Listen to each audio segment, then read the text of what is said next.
বিসমিল্লাহির রহমানির রহিম। আসসালামু আলাইকুম। কেমন আছেন আপুরা ভাইয়েরা? আশা করি সবাই ভালো আছেন। তো আজকে আমি এমন একটা ভিডিও দেখাবো যে ভিডিও দেখলে আপনার অনেক অনেক অনেক উপকারে আসবে, বিশেষ করে আমার লেডিস আপু যারা আছেন আর দর্জি টেলার্স যে সকল আপু ভাইয়েরা আছেন। আসলে আমাদের গরমের দিনে না শীতের দিনে বোঝা যায় না, কিন্তু গরমের দিনে জামার গলা টানার অনেক সমস্যা হয়। সেই সমস্যার সমাধান হবে আজকে। তবে সবার আগে আপনি যদি এই ভিডিওটা কন্টিনিউ করেন, আমার ভিডিওর যদি আপনি ফেসবুক থেকে দেখেন তাহলে একটা লাইক, কমেন্ট আর ফলো বাটনে চাপ দিয়ে যাবেন যদি এখনও আপনি আমার প্রোফাইলটা ফলো না করেন।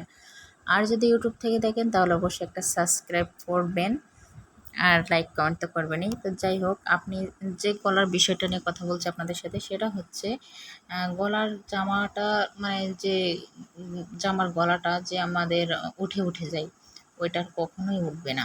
বিশ্বাস করেন, আপনি একটা জামা নিজের জন্য এটা এইভাবে রেডি করবেন, কাস্টমারের জন্য পরে করবেন। আমরা সাধারণত যেভাবে জামা কাটিং করি সেম একই রকমভাবে ওইভাবেই আমরা কাটিং করব, কিন্তু শুধুমাত্র সামান্য পিছন পাট, আমাদের সামনের পাটের থেকে পিছন পাটের যে অংশটা আছে সেইটা পুটের দিক থেকে মাত্র 1.5 ইঞ্চি পরিমাণে আমরা বেশি রাখবো।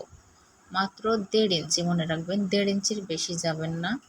তো 1.5 ইঞ্চি পরিমাণ আপনি যদি সামনের থেকে পিছন পাটের অংশটা একটু বড় রাখেন, আপনি একটু ভালো করে খেয়াল করেন আমি কিভাবে রেখেছি বা কাটিংটা করছি, তাহলে বুঝতে পারবেন।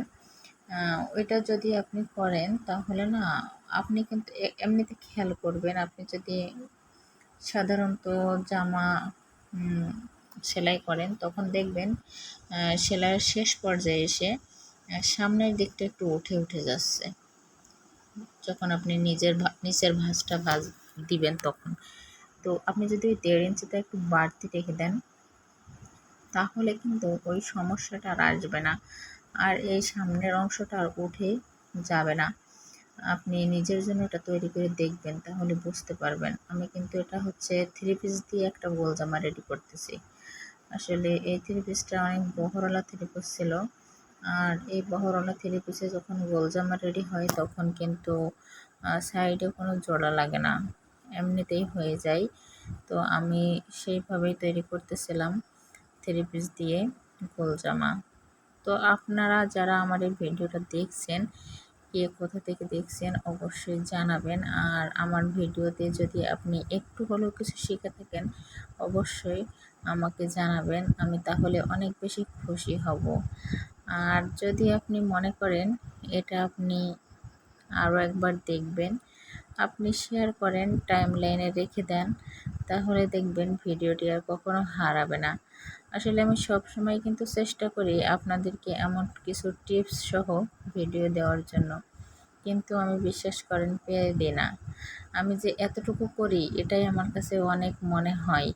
আমি পেরে দিই না, কারণ আমার ছোট ছেলে আছে, ওকে আমার এত বেশি সময় দেওয়া লাগে এখন যে আমি অন্যদিকে ঠিক মতো সময় দিতে পারি না। কিন্তু সবার আগে আমার ছেলে, তাকে সময় দিয়ে যতটা সময় আমি পাবো ঠিক ততটা সময় আমি অন্যদিকে কাজে লাগাবো।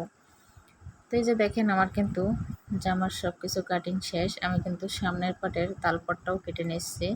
এটা আপনারা কামিজ, 3 পিস, গোল জামা যাই করেন না কেন, ব্লাউজ সব সময় কেটে নেওয়ার চেষ্টা করবেন, তাহলে দেখবেন হাতের দিকে কখনোই কাপড় টেনে ধরবে না।